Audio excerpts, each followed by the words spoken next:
Okay, it's beer o'clock on the Real Ale Guide. Today's beer is a very special beer from the Bristol Beer Factory. It's a Russian Imperial Stout aged in Laphroaig Whisky Casks. It's 9.5% ABV. There you go. And I'm just really impressed what the Bristol Beer Factory are doing right now. They've been doing beers with Dark Star, they do some great black IPAs, now Russian Imperial Stouts. They're not standing still, they're looking to produce a totally different range of beer all of the time. Unfortunately though, they were kind enough to send me a glass. I've used it a few times, but I put it down and it slipped out of my hand and I've got a great big crack in it. Can you see that there? So I'm going to use it, I'm going to bear with it. Just because I do like to get a beer from the brewery in the glass, in a branded glass from the brewery. There you go. What we're getting, it's black, very black to look at. Very, very small, very small slither of a head. It's off-white tan coloured, no light coming into the beer whatsoever, nice carbonation. The beer was open because Mrs. Real Ale Guide has got a quick reviewing of these beers. They were her beers and she's been kind enough to share them with me. So let's get a nose then.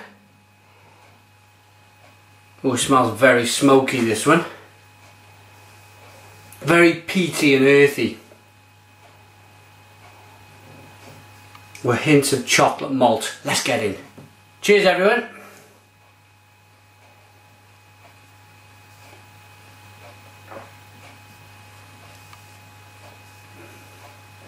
Oh wow,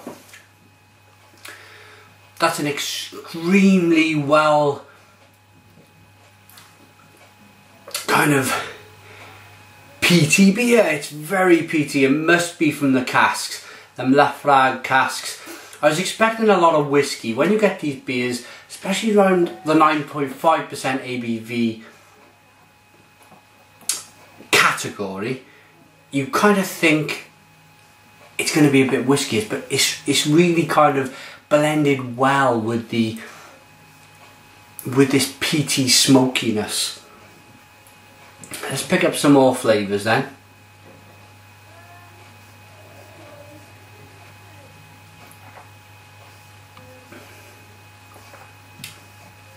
As I say, it's earthy. There is whiskey in there, but it's very well hidden. It's just a touch, and it's very important for a beer like this to be just a touch of whiskey. I've had whiskey barrel aged beers before, and the whiskey's been really prominent. It's almost been like whiskey first, then the beer, so whiskey beer. But no way, no way, no way. This is definitely beer first. There's hints of chocolate, caramel, oak. There's that kind of oak cask in there as well. I want to talk about the mouthfeel. As I like in a Russian Imperial Stout, and a Russian Imperial Porter for that matter, is a nice, rich, creamy mouthfeel. I've had Imperial Stouts in the past where they've been thin, and you're thinking, no, I like the flavours, but I want that nice, rich, kind of milk stouty mouthfeel. And the Bristol Beer Factory are very good at doing this. Their ultimate stout is fantastic. I've got a funny feeling this is their ultimate stout aged in these casks. It's got that same really nice, rich, creamy mouthfeel.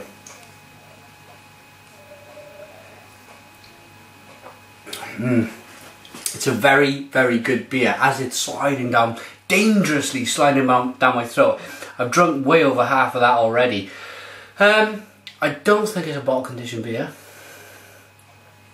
but I want to show you the nice lacing on the glass. It's got a little bit of alcohol legs there climbing the glass. Nice kind of little bubbles floating to the top. Really, really nice beer. Let's give you the description on the back then.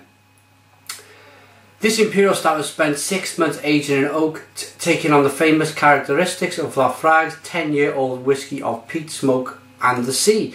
The stout's rich, smooth, roasty flavours combined with the whisky character produce a complex beer laid with big flavours. Enjoy as an after-dinner treat or an accompaniment to full flavoured cheeses. I really could imagine getting some cheddar, really strong cheddar, English cheddar cheese, and pairing it with this Imperial Stout. I think it would go really well, really well. I'm going to give this rating, and then I'm going to get on to the next Imperial Stout from the Bristol Beer Factory. So check out the review in the future. But first of all, I want to give you the website for the brewery, because they're a smashing brewery, Bristol Beer Factory. It is www.bristolbeerfactory.co.uk, or if you want to send them a tweet, it's Bris Beer Factory, B-R-I-S Beer Factory.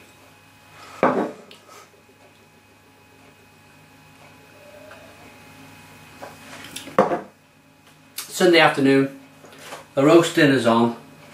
We've got some chicken on. This would go absolutely smashing with my roast dinner. It's cold outside, it's warming me up.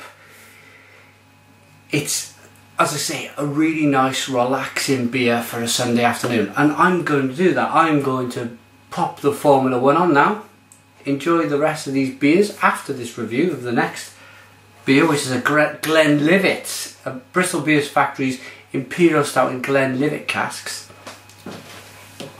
There you go. That's coming up shortly. But thanks for watching me. Rating wise for this beer, I'm not giving it a rating. I am going to give this a I'm going to give it an 8.5. An 8.5 out of 10. Thanks for watching me, The Real Ale Guy. Put your comments in the comments box. Thank you to my friend Real Ale 140 for sending me the beer, getting me the beer. He's a great friend. Looked after his dog for a few days. As a surprise present, he come back with some great beers. So thank you to Chris, thank you to everybody for watching, and cheers.